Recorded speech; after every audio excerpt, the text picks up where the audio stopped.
ریاکارانہ رویہ۔ مسیح کے پیروکار کے طور پر ہمیں غیر مستقل مزاجی جیسے رویے سے بچنا ہوگا۔ میں ہوں زکریہ امیر۔ ریاکاری اور غیر مستقل مزاجی یقیناً اس صورتحال میں کسی حد تک مترادف الفاظ ہیں۔ یسوع نے بذات خود اس اصول کا اطلاق کیا جب وہ فریسیوں سے بات کر رہا تھا، کیونکہ یسوع نے ان پر الزام لگایا کہ وہ ریاکار ہیں۔ در حقیقت اس نے یہ بات پرزور انداز میں کہی تھی اور وہ اپنی بات سے پیچھے نہیں ہٹا جب اس نے کہا، اے فریسیو تم پر افسوس کیونکہ تم ریاکار ہو۔ یہاں ہمارے لیے ایک مثال ہے جسے میں سادہ الفاظ میں مذہبی ریاکاری کہتا ہوں، اور اس میں اسرائیل کے مذہبی رہنما یعنی فریسی شامل تھے۔ وہ یقیناً بہت پڑھے لکھے لوگ تھے۔ ہم لوکا کی معرفت لکھی گئی انجیل کے 11 باب کی 37ویں آیت میں پڑھتے ہوئے مشاہدہ کرتے ہیں کہ جب وہ بات کر رہا تھا، یعنی یسوع بات کر رہا تھا، کلام کر رہا تھا اور خدمت کر رہا تھا، تو وہ فریسیوں سے پہلے سے ہی کچھ سخت باتیں کر رہا تھا۔ ہم پڑھتے ہیں کہ کسی فریسی نے اس کی دعوت کی، پس وہ اندر جا کر کھانا کھانے بیٹھا۔ ہم دیکھتے ہیں کہ کچھ وقوع ہوا۔ آپ دیکھیں گے کہ جب وہ کھانا کھا رہا تھا تو وہاں صرف ایک فریسی نہیں تھا جس نے اسے دعوت دی تھی، بلکہ وہاں فریسیوں کا پورا ایک گروہ تھا۔ ممکن طور پر یہ ایک بڑا گھر تھا۔ اس لیے جب ہم پڑھتے ہیں تو دیکھتے ہیں کہ فریسی نے یہ دیکھ کر تعجب کیا کہ اس نے کھانے سے پہلے غسل نہیں کیا۔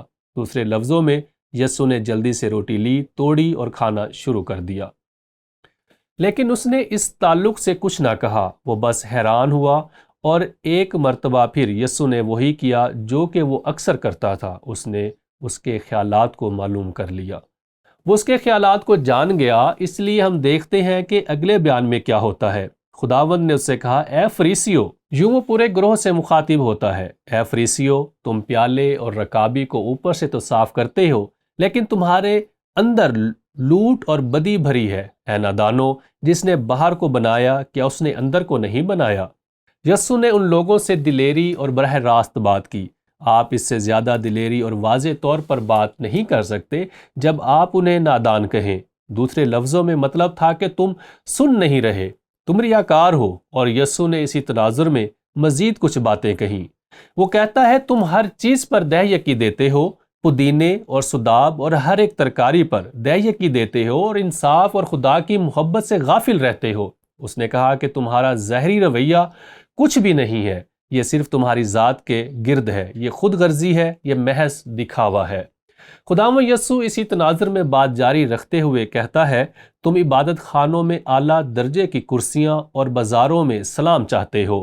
اس لیے یسوع جو کہ خود بھی یہودی تھا، اور ظاہر ہے کہ وہ یہودی مذہبی رہنماؤں میں بہت زیادہ نمایاں تھا، بلکہ اس دن تک بہت سے براہ راست بیانات دیے کیونکہ وہ خدا کے بیٹے کے طور پر بات کر رہا تھا، لیکن وہ اسے رد کر رہے تھے۔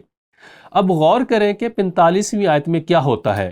پھر شرع کے عالموں میں سے ایک نے جواب میں اس سے کہا، اے استاد، ان باتوں کے کہنے سے تو ہمیں بھی بے عزت کرتا ہے۔ لیکن یسوع کا مقصد بے عزتی کرنے کے لیے ان کی بے عزتی کرنا نہیں تھا۔ وہ سچ بول رہا تھا کہ شاید وہ اس کی بات کو سنے۔ اس لیے یسوع نے بات جاری رکھتے ہوئے کہا، اس نے کہا، اے شرع کے عالموں، تم پر بھی افسوس۔ دیکھیں، تمام فریسی شرع کے عالم نہیں تھے، لیکن ان میں سے کچھ واقعی شرع کے ماہر تھے۔ اس لیے وہ کہتا ہے کہ میں تم شرع کے ماہرین سے بھی مخاطب ہوں۔ وہ لازمی طور پر اس فریسی کے گھر میں میز پر اس کے ساتھ بیٹھے ہوئے تھے۔ یسوع نے بات جاری رکھتے ہوئے کہا، تم ایسے بوجھ جن کو اٹھانا مشکل ہے آدمیوں پر لاتے ہو، اور آپ ایک انگلی بھی ان بوجھوں کو نہیں لگاتے۔ دوسرے لفظوں میں وہ کہہ رہا تھا، تم لوگوں پر ہر طرح کا شرعی بوجھ ڈالتے ہو، لیکن آپ ایک انگلی بھی ان بوجھوں کو نہیں لگاتے کیونکہ تم ریاکار ہو۔ اب یہ بہت سخت الفاظ ہیں، اور جب میں ان کے تعلق سے سوچ رہا تھا تو میں نے پھر سے اس اصول کا دوبارہ جائزہ لیا۔ در حقیقت آپ تفسیر میں 3 اصولوں کو دیکھیں گے۔ اگر آپ کے پاس لائف ایسنشیل اسٹڈی بائبل ہے، یا اگر آپ لوکا میں سے اس اصول پر غور کر رہے ہیں۔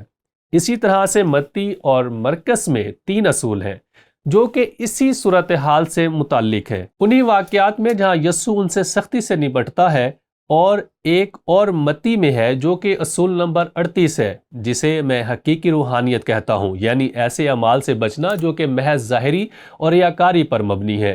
ضروری ہے کہ ہم خدا کے روح کو موقع دیں کہ وہ بائبل کی سچائی کے ساتھ ہمارے دلوں میں آئے۔ اگر آپ متی میں سیاق و سباق پر غور کریں تو یہ سب کچھ ان لوگوں کی زندگی میں انفرادی طور پر نہیں ہو رہا تھا۔ در حقیقت وہ کہہ رہے تھے کہ یسوع یہ سب کچھ شیطان کی مدد سے کر رہا ہے، اور یہ روح القدس کی توہین تھی، نہ کہ روح القدس کی آواز کو سننا تھا۔ اس لیے اگر ہم حقیقی روحانی آنکھیں چاہتے ہیں تو ہمیں خدا کے روح کو موقع دینا ہوگا کہ وہ ہر طرح کی شرعی قسم کی سوچ سے گزرتا ہوا ہمارے اندر صلاحیت کر جائے، تاکہ ہم زندگی گزارتے ہوئے اپنے دلوں اور اپنی زندگیوں میں روح کے پھل کو ظاہر کریں۔ متی میں ایک اور اصول ہے جو کہ اسی بنیادی تصور سے تعلق رکھتا ہے۔ یہ اصول نمبر 51 ہے اور میں اسے مثالی تعلیم کہتا ہوں، اور اس حوالے میں سے اصول یہ ہے: مسیح رہنماؤں کو درست تعلیم دینے اور اس پر خود بھی عمل کرنے کی ضرورت ہے۔ بنیادی طور پر یسوع نے فریسیوں سے کہا، تم جو تعلیم دیتے ہو اس پر عمل نہیں کرتے۔ در حقیقت اس نے بات جاری رکھتے ہوئے کہا، تم درست تعلیم بھی نہیں دیتے، تمہاری ریاکاری میں دوہرا مسئلہ ہے۔ خدا نے پرانے عہد نامہ میں جو کہا ہے تم اس کے برعکس جھوٹی تعلیم دیتے ہو، تم اس کی غلط تفسیر کرتے ہو۔ اگر تم کچھ درست تفسیر بھی کرتے ہو تو اس پر عمل نہیں کرتے۔ اس لیے یسوع حقیقت میں نمونہ بننے پر زور دے رہا ہے کہ ہر طرح کی صورتحال میں کلام کی تعلیم کے لحاظ سے نمونہ بنے، یعنی چاہے اپنے خاندانوں میں یا اپنی کلیسیا میں یا کسی بھی صورتحال میں جب ہم خدا کے کلام کو پیش کر رہے ہیں۔ پھر ایک تیسرا اصول مرکز میں ہے جو کہ اسی صورتحال میں اسی اصول سے متعلق ہے، اور میں اسے سچائی اور روایات کہتا ہوں۔ یعنی جب ہم روایات کو فروغ دیتے ہیں تو ہمیں اس بات کو یقینی بنانا چاہیے کہ وہ خدا کے کلام کی سچائی سے ہم آہنگ ہوں۔ بنیادی طور پر ہوا یہ تھا کہ خدا نے جو کچھ شریعت میں کہا تھا، فریسیوں نے اضافی طور پر ہر قسم کی روایات کو اپنا رکھا تھا، اور انہوں نے ان روایات کو کلام کی سچائی کا درجہ دے رکھا تھا۔ در حقیقت یہ روایات کلام کی سچائی سے زیادہ اہمیت اختیار کر گئی تھیں۔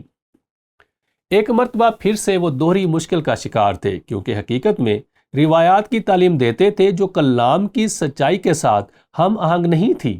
انہوں نے سچائی کے برعکس روایات کو اپنا لیا، جس کے نتیجے میں یسوع اس خاص صورتحال کے پیش نظر ان سے نبرد ازما ہوا۔ اس لیے میں اس بنیادی بات کو کہنا چاہوں گا، جب ہم روایات کو فروغ دیتے ہیں تو ہمیں اس بات کو یقینی بنانا چاہیے کہ وہ خدا کے کلام کی سچائی سے ہم آہنگ ہوں۔ اس لیے یہاں غور کرنے اور رد عمل کے لیے ایک سوال ہے: جب مسیحی ریاکارانہ رویہ اختیار کرتے ہیں تو وہ کون سے نقصان دہ نتائج ہیں جو رونما ہوتے ہیں؟ اب اس تعلق سے بہت سی چیزیں ذہن میں آتی ہیں، لیکن سب سے پہلی چیز جو ذہن میں آتی ہے کہ ہم میں تسلسل نہیں رہتا۔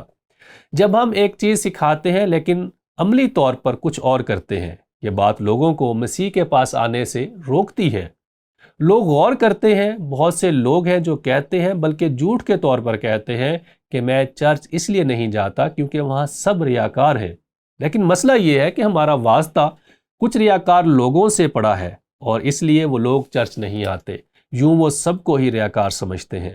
مجھے یاد ہے ایک مرتبہ جب میں نوجوان مسیحی تھا، بلکہ ابھی نابالغ تھا، میں اس وقت انڈیانا میں ایک فارم پر ایک نوجوان شخص کے ساتھ کام کر رہا تھا، اور اس کا کارن شیلر کا کاروبار تھا۔ اب بہت سے لوگ اس بات کو نہیں جانتے کہ یہ کس قسم کا کام ہے، لیکن بنیادی طور پر اس وقت جب ہم کھیت میں سے مکئی کے سٹوں کو نکالتے تھے تو انہیں جھوپڑیوں میں سکھانے کے لیے رکھ دیتے تھے، اور پھر مخصوص وقت میں کوئی شخص یا جن کا کارن شیلرز کا کاروبار ہوتا وہ وہاں آ جاتے اور اسے ٹرک کے پچھلے حصے پر لگایا جاتا، اور ہم وہ ساری مکئی اس شیلر میں لگا دیتے تاکہ سٹوں پر لگی مکئی کو بیچ سکے۔ اور یہی اس شخص کا کاروبار تھا، اور میں اسے جانتا تھا۔ وہ عمر میں مجھ سے کچھ بڑا تھا، اور میں اسے اپنے ایمان کے تعلق سے بتانا چاہتا تھا۔ میں نے اپنے ایمان کے تعلق سے اسے بتایا۔ اس نے اچانک ہی مجھے روک دیا، اور اس نے ایک سنڈے اسکول ٹیچر کے بارے میں بات کرنا شروع کی جو اس کا اور میرا بھی استاد رہا تھا۔ وہ چرچ میں آیا کرتا تھا لیکن وہ ایماندار نہیں تھا۔ اس نے اس سنڈے اسکول ٹیچر کا ذکر کیا۔ اس نے مجھے سنڈے اسکول ٹیچر سے متعلق کہانی سنائی جو خود بھی ایک کاروباری شخص تھا، اور بنیادی طور پر وہ یہ کہنا چاہ رہا تھا کہ اس شخص نے اس کے ساتھ کوئی عہد کیا تھا، ایک ایسا شخص جس کا یہ کاروبار ہو کہ وہ ہر کلو وزن پر اپنی مکئی کو رکھنے کے لیے مخصوص رقم دیتا ہو، لیکن اسے کوئی اور معاوضہ مل رہا ہو اور وہ پہلے والے سے یکدم معاہدہ ختم کر دے، تو یہ کیسی بات ہوگی؟ اس شخص نے میری آنکھوں میں دیکھتے ہوئے کہا، میں کسی شخص کے ساتھ بھی ایسا نہیں کروں گا، اگر میں نے اس سے معاہدہ کیا ہوتا تو میں اس عہد کو پورا کروں گا، اور تم مجھے بتا رہے ہو کہ وہ سنڈے اسکول ٹیچر آسمان پر جائے گا اور میں جہنم میں جاؤں گا۔ یوں اس نے انجیل کو رد کر دیا، جس کی وجہ وہ مسیحی تھا جو کہ اس طریقے سے کاروبار کر رہا تھا جس طرح سے کوئی غیر ایماندار بھی نہیں کرتا، اور اس کے نزدیک یہ ریاکاری تھی۔ اس لیے میں اس تجربے کو بھی بھلا نہیں سکا۔ اب خدا منصف ہے کہ اصل میں کیا ہوا تھا، لیکن میں صرف یہ جانتا ہوں کہ کس طرح اس شخص نے مسیحی کاروباری شخص کے عمل کی تشریح کی تھی، اور اس مسیحی میں تسلسل نہیں تھا، اور یہ نوجوان یسوع مسیح کی انجیل کو سننے کے لیے تیار نہیں تھا۔ اس لیے ریاکاری لوگوں کو مسیح کے پاس آنے سے روکتی ہے۔ یہ سچ ہے کہ وہ منصف بن جاتے ہیں اور سب کو ہی ریاکار سمجھنے لگتے ہیں، لیکن حقیقت یہ ہے کہ کسی مسیحی کے ساتھ جو کہ ایک ریاکار ہے، ایک ہی تجربے سے فیصلہ ہو جاتا ہے کہ لوگ انجیل اور کلیسیا کو رد کر دیں گے۔ اس لیے یہ بات بہت زیادہ اہم ہے۔ میرا خیال ہے کہ ہمیں یسوع مسیح کے لیے زندگی بسر کرنی چاہیے۔ اس کے علاوہ یہ بات مسیحیوں کو دھوکے میں بھی رکھتی ہے۔ میں نے اس بات کا اپنی زندگی میں تجربہ کیا ہے۔ جب میں نوجوان تھا تو میں نے مسیحیوں کے اندر عدم تسلسل کو دیکھا تھا، اور کافی عرصے تک مجھے اس بات نے فریب دیے رکھا۔ اس بات نے میرے ذہن میں شک پیدا کیا، اور مجھے اس بات کا پتہ چلانا تھا، اور مجھے یہ بھی جاننا تھا کہ مجھے یسوع مسیح پر آنکھیں لگانے کی ضرورت ہے، کیونکہ ہر شخص کبھی نہ کبھی آپ کو مایوس کرے گا، لیکن میں نے بھی ایک عہد کیا تھا۔ اے خداوند، مجھے دوسرے مسیحیوں کو فریب دینے سے بچا کہ ایسا نہ ہو کہ میں ایک بات سکھاؤں لیکن میرا عمل بالکل فرق ہو۔